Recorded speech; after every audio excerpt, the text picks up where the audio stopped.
Today I'm interviewing Rodrigo Ferreira, an aerospace engineer at UTC Aerospace Systems in Oakville, Ontario. Hi, Rodrigo. What is the solar wind, Rodrigo? So basically, it's a kind of a stream of charged particles released from the upper atmosphere of the sun. The name of this upper atmosphere is corona. So it's a kind of plasma.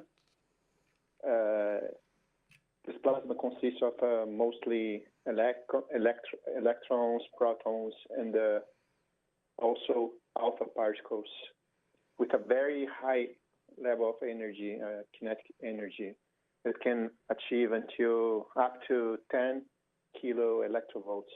It's a lot of energy. Mm-hmm. So,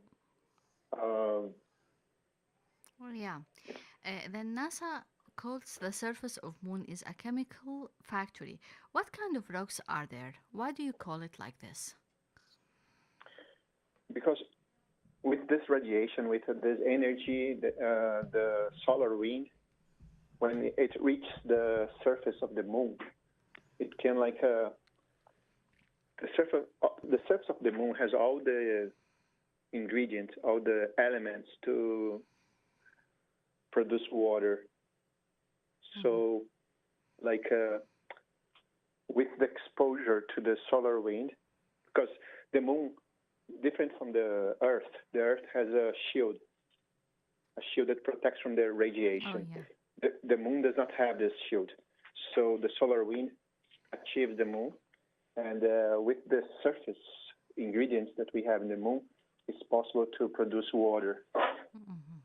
Yeah, that's good. How do these rocks interact with the solar wind to form hydrogen and oxygen? No, yeah. So you can form using the rocks. It's possible.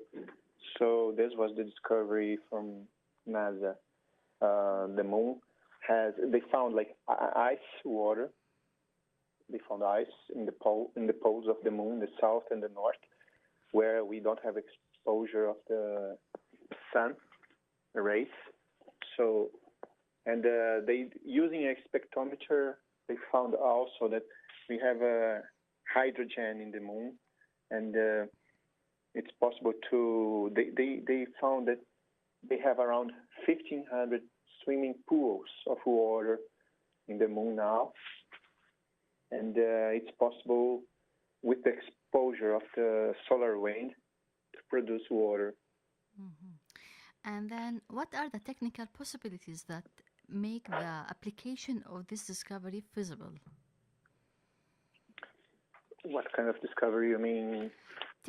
Technical possibilities that make the application of the discovery feasible, like applicable. Yeah, so it means that they have all the ingredients, they have all the material in the moon, in conjunction with the solar wind. So if we need water, the moon will be the source in the future to produce water. This is basically what they found. Yeah. And in your opinion, how is this discovery will support the idea of sending humans to the moon to establish permanent homes there? Yeah, so the discovery, in my opinion, does not change anything because the main issue in the moon is the radiation, space radiation. While in the Earth we have the protection because the magnet field here in the Earth generated by the Earth liquid iron core protects us from 99.9% of the solar radiation. But in the moon, we don't have any protection. So for the human being to dwell, to be in the moon, we would certainly die with cancer or any other issues caused by the space radiation. Mm-hmm. So we have water. We can produce water in the moon, but we cannot live in the moon. We would have That's interesting. It would be necessary to have a shield or something to protect us from the space radiation. Oh, yeah.